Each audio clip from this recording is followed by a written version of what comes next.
আপনার বাবা যদি রিক্সা চালক হয়, কেউ যদি জিজ্ঞেস করে তোমার আব্বু কি করে, তোমার বাবা কি করে, বুক ফুলায় বলবেন আমার বাবা রিক্সা চালায়, আমার বাবা অটো চালায়, আমার বাবা মুচি, আমার বাবা দোকানদার, আমার বাবা ব্যবসায়ী।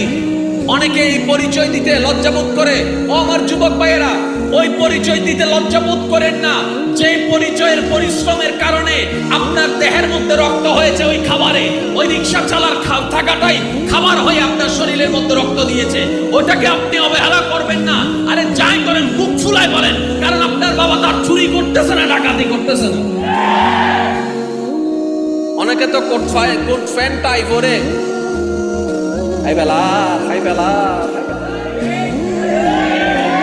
10 টিয়া পকেট মাইকে দিতে দড়িয়ে বেগুনে ওরে মাই মাতো না ইতে শুধু এনে মোবাইল লই দুজাই দিতে দড়িতে দিতে ওরে গণদুলাই চলার দেন জরা ভাই আজকে জরবান চলের না লুঙ্গিওয়ালা কোট প্যান্ট টাই ওলারা দড়িতে দিব না, কারণ দৈত্য গেলে হবে অ্যারেস্টেড দড়িতে রে।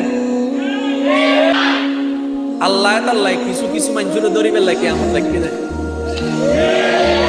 যদি হাসর নয় তো মনে পারবাই যে দেব আল্লাহ তার বান্দা কল দরিন নবরে কি তার হক তো নাই রবাসিত আহকামুল হাকিমিন বিচারের নব হাসরের ময়দান ট্যাং ভাঙি ফেলে মেপরে মঞ্চ জায়গা দখল করব। আরে বাধা দিব তো আছে তোর বন্ধু আজরাইল আছে আইব। তো মামলাটা কোথায়? মনে রাখবেন, আমল দিয়ে জান্নাত পাওয়া যাবে না, রবের রহমত দিয়ে জান্নাত পাওয়া হয়।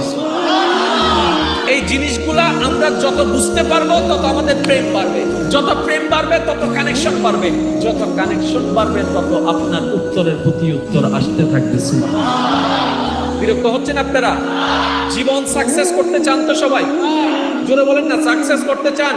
কবর সুন্দর করার ইচ্ছা আছে, হাসর সুন্দর করার ইচ্ছা আছে, এর সব কিছু সুন্দর করে দিতে যিনি পারেন তিনি কে? আওয়াজ যেন কারোটা ছোট না হয়, একটু আওয়াজ দিয়ে বলেন তিনি কে? এবার ওই আল্লাহ কি করতে চায় নাকি চায় না? তাহলে আল্লাহ যিনি করতে পারেন, উনি করতে চান, আমাদের এখন নিতে জানতে হবে। আসুন বিরক্ত না হলে একটু বোঝার চেষ্টা করি, নামাজ কি? আল্লাহর দয়া পাওয়ার একটা নাম।